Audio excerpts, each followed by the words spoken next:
Welcome to the Australasian Law Management Journal and our Q&A podcast series. Through these podcast interviews, we are telling the stories and exploring the leadership and business strategies of some of the leading minds in the Australian legal sector.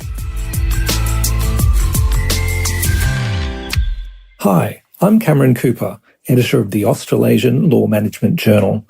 Today, in our Q&A series, we're speaking to Joanna Oakey, the founder and managing partner of Aspect Legal, a commercial law firm that specialises in helping SMEs across the country and which is headquartered in Sydney.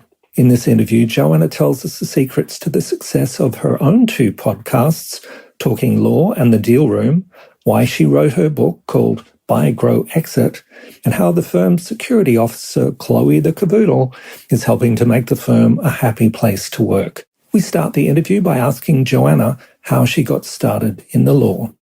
I think an unusual reason for heading into law was that I was just looking for something that was a high TER to, sort of motivate me in the study experience.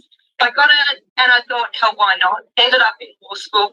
And the initial parts of law that were all focused on jurisprudence and, that sort of stuff, I was very uninterested in the first few years. And I was doing another degree at the time, which was psychology and also media mass communication. And I was far more interested in what made people tick, behavioural psychology, and also communication strategies than I was about jurisprudence of law.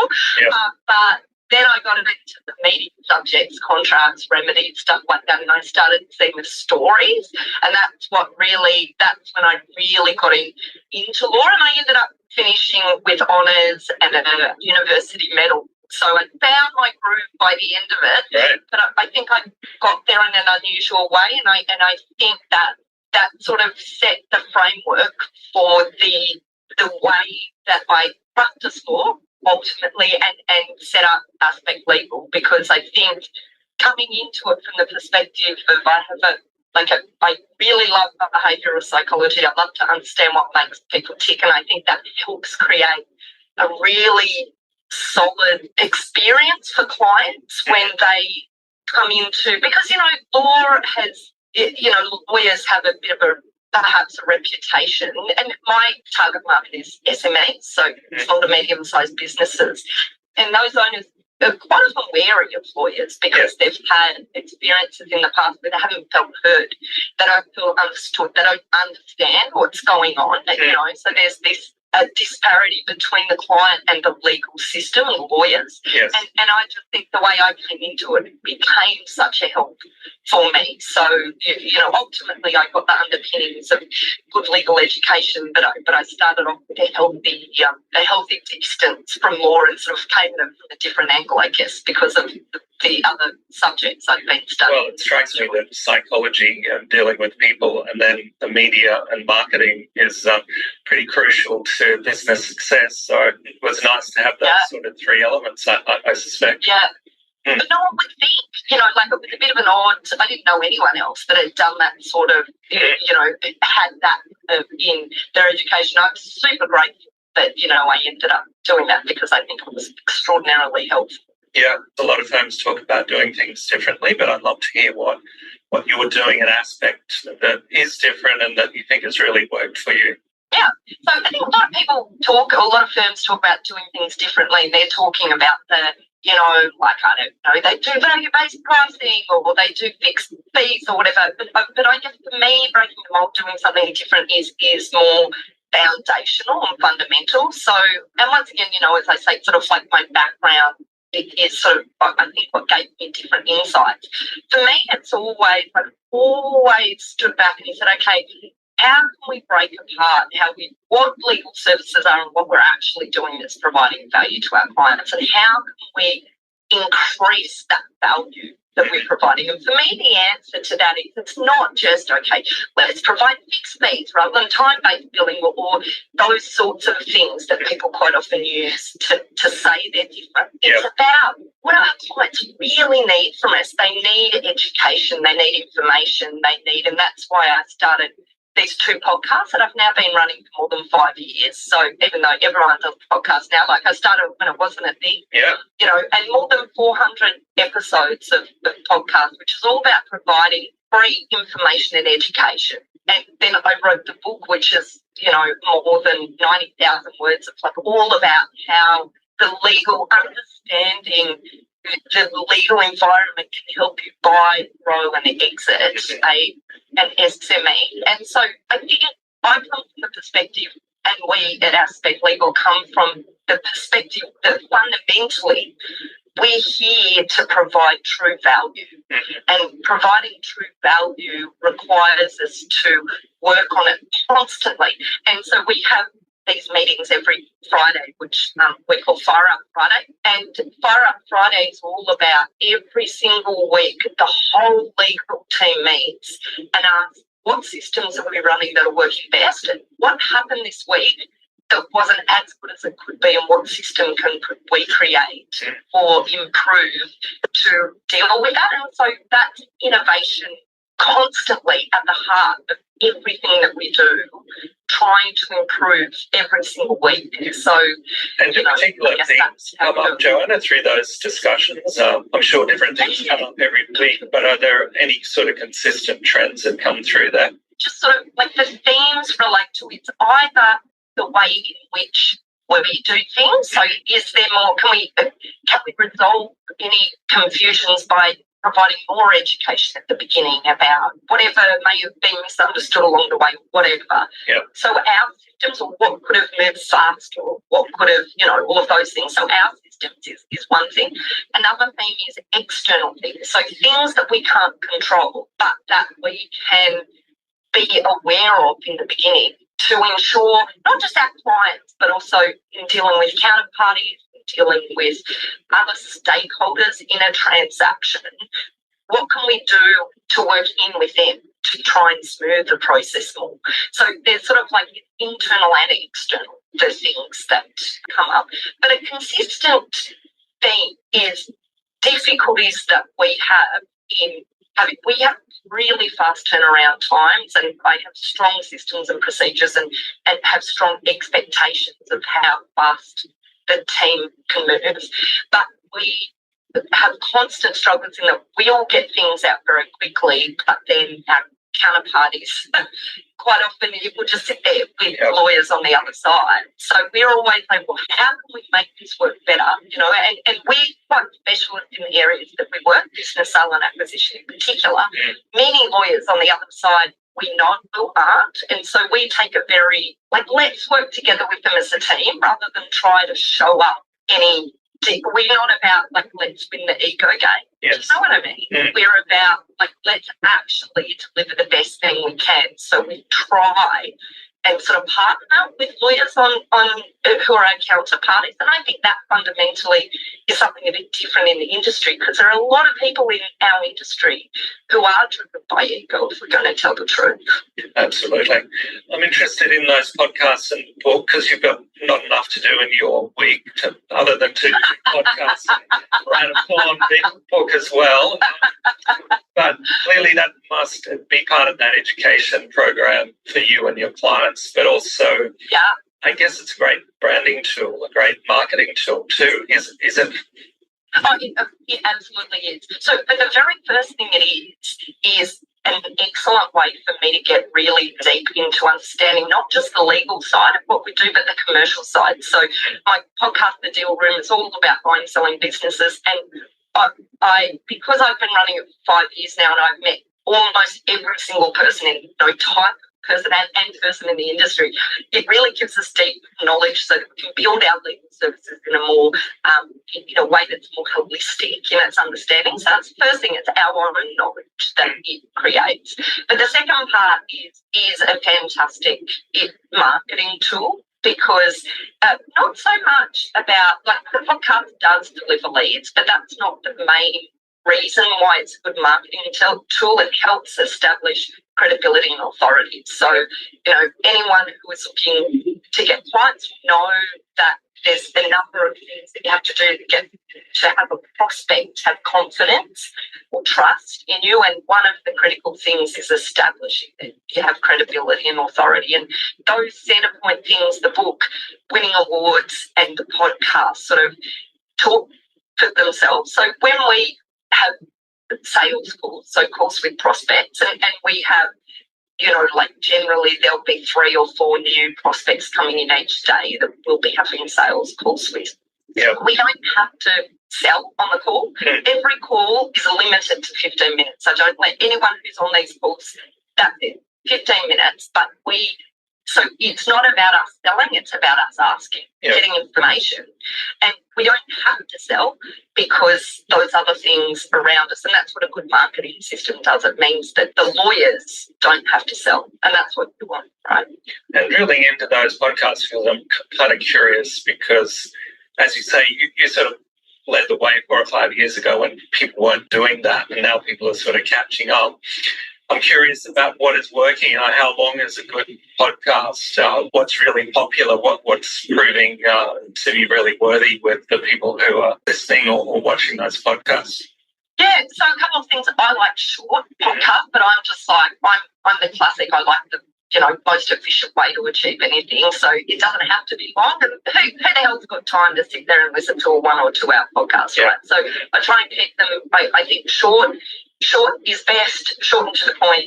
Our listeners love stories. So anything that's a story, like that they can see exactly what happened rather than just, I guess, no one wants to hear about, legislation or something in itself. They all just want to hear the story.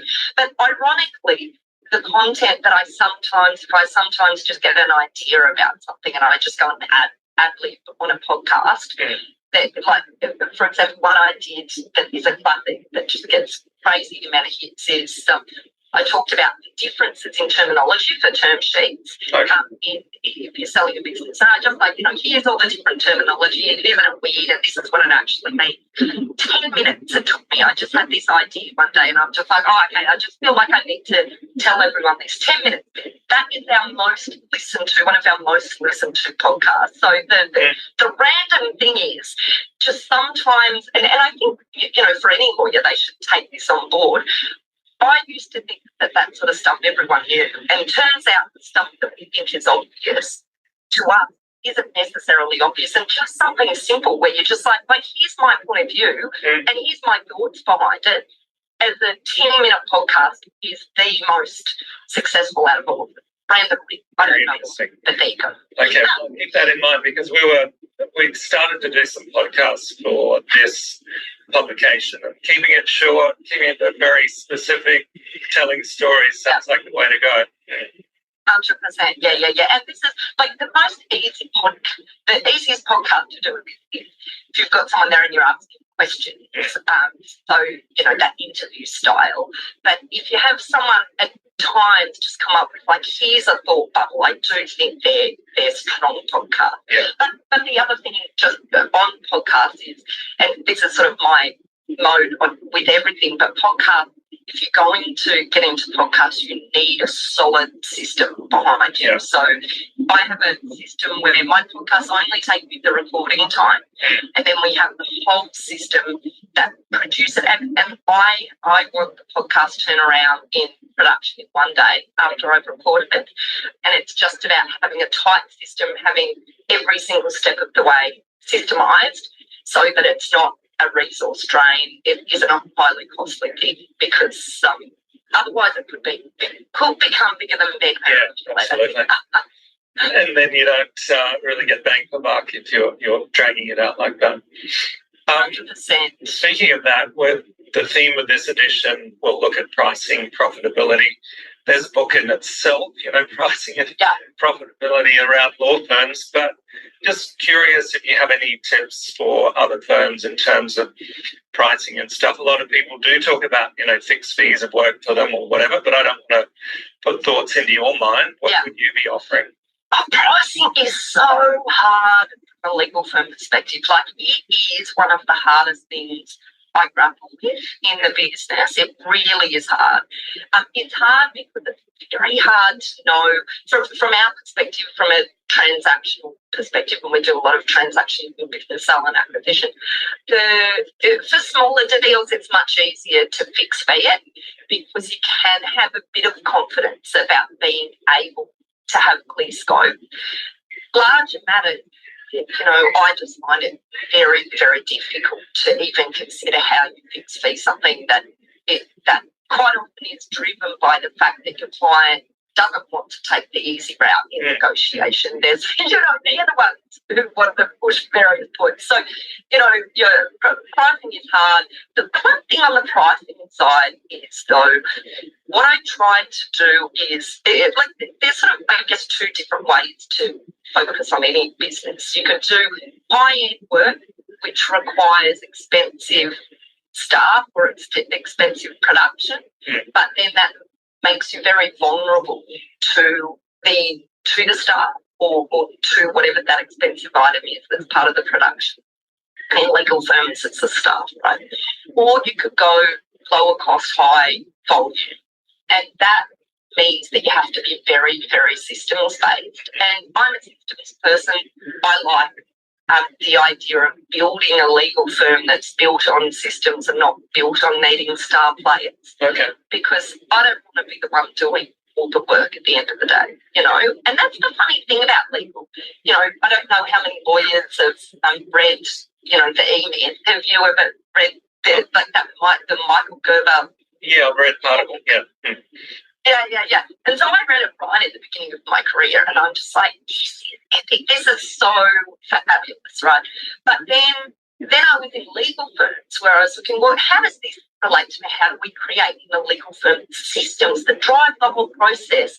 That means that the person who has the founder, the person with all that knowledge, is elevated to not have to be the practitioner, on the tools all the time. And that's not how big legal firms work, right? That's not how the legal industry generally works. And it's an interesting problem for the legal industry as a whole. And my whole work is about helping businesses grow and ultimately exit. This is the problem for lawyers. How do you build a business that has value at exit? Well, you can't do that if you're running a traditional model of legal practices, because the traditional legal practice is all based on the owner being the one who is the heaviest biller, rather than the person who sits at the top and helps make the business run. Does that make sense? It does, totally. And Joanna, I guess with artificial intelligence, for example, there are more and more options coming through that can streamline legal services and back-end administration processes. Are you finding that? And are there any in particular that you want to talk about that could be of interest to other firms? So I'm still grappling with it myself. I just see this huge opportunity, and I'm spending a lot of time to get really deep into AI and its opportunities. So we have like an innovation sort of committee or hub here where various people in the firm are looking at how we can implement it, but I'm also spending a lot of time myself educating myself, and I don't have the answers right now. All I know is, and all I can tell you is, we will be, for the next 12 months, we will be trialling a whole heap of things. And the easiest thing to use AI in at the moment is ensuring crafting of communication and marketing, really. Like, marketing is it's an easy use of AI right now, and it's revolutionised to our podcast how we do a lot of our marketing. So that's the easy bit. The more tricky bit and the bit with the most opportunity is how we're going to use the opportunities in AI to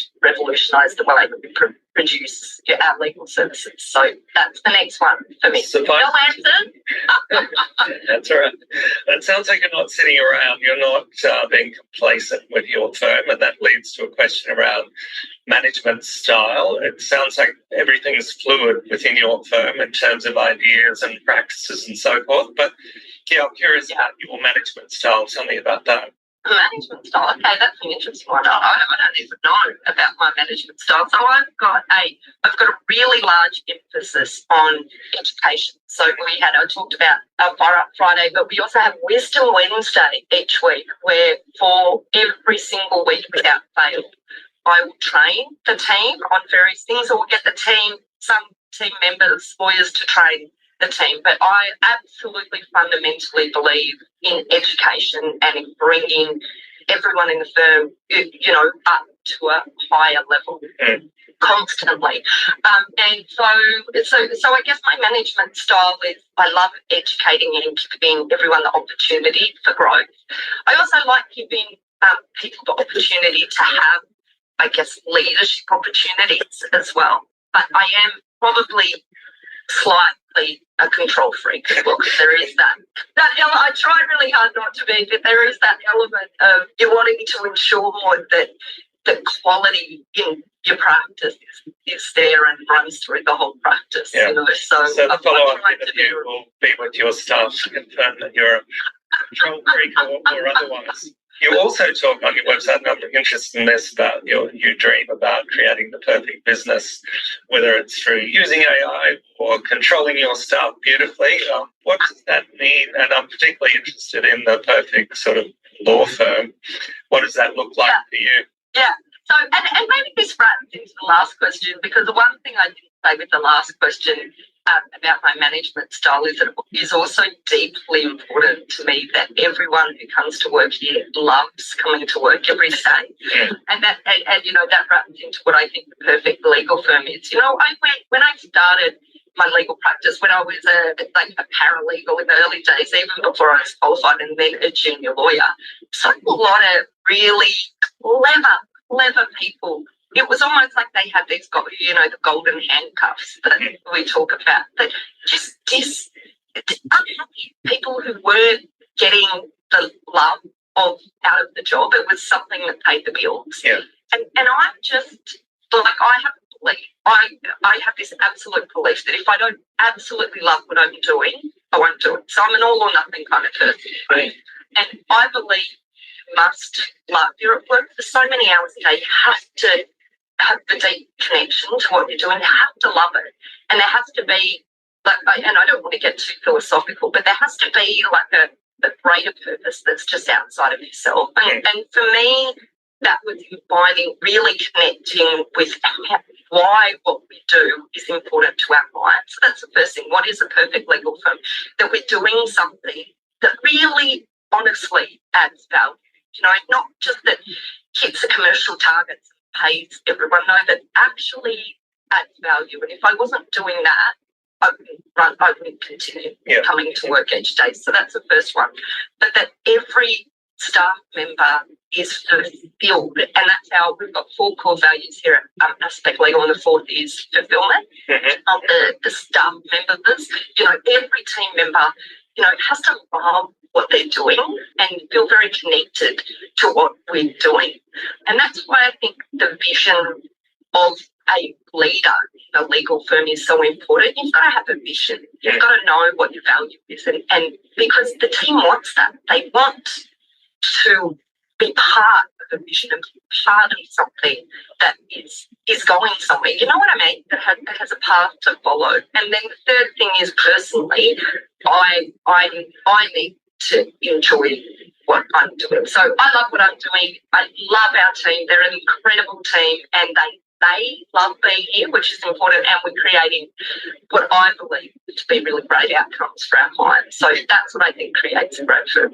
I should ask, how many on your team, and also how, with that satisfaction level, how do you check that? Do you have regular check-ins with them to make sure they're not hiding any serious problems that might be on their agenda? Yeah, so I'll tell you exactly how we do it. And once again, it's always a source of continuous improvement. But we're at 33 team members now, and the way we run a quarterly survey of our team. So I'm big on surveys. We survey every client, we survey every referrer, and we survey our staff quarterly. And so in that survey, we're always on the lookout for how is everyone feeling, what's the pulse at the moment. And then the second thing that we do is I have a manager fee for every single person. It may not be the people manager, but there's a weekly check-in person. And so every single person on the team has someone that they check in with at least once a week, just have a general discussion, so that, it's that whole, if you've got lots of avenues. I want to know immediately, and people may not have access to speak to me every day or every week. So I want to make sure there's someone there that is constantly hearing, are there any issues? Is there anything else that could be done? And so it's like that constant keeping on it, I think, that is absolutely imperative. And Joanna, with the surveys, are they anonymous, or does that matter or not? Yeah, they're anonymous. Yeah. And I think that's important, because we're not trying to catch anyone out. And I really want to deeply understand. Like, I'll know anyway, because I know the pulse of how everyone is feeling. But, it's anonymity. That's our word. I think it's important. I was going to ask later, but now that we're speaking about staff, we should talk about your most important staff member, Chloe, the security officer. What impact... I'm big right now. Oh, really? Well, I've got my dog at my feet too, so we're on the same page. I guess that sort of thing contributes to how people feel in the office and the feel-good factor. But, I just thought I'd throw that question in about Chloe. But does Chloe have an impact? Probably. The reason that I wanted to put her on the website was because it's part of how we demonstrate who we are as a brand. Who we are as a brand is we're approachable, we're,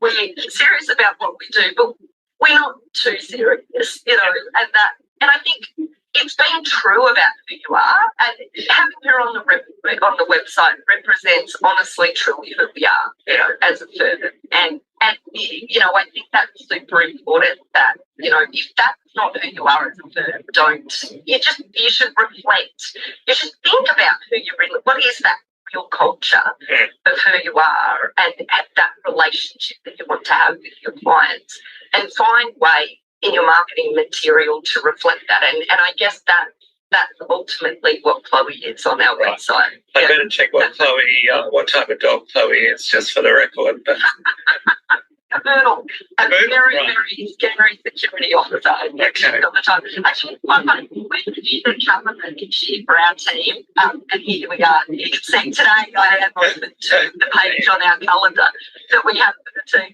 of the security officer, and it says the secret ingredient to a successful business deal: a dash of humour and a pinch of lawyer. Right. So that's the sort of thing we do for our team.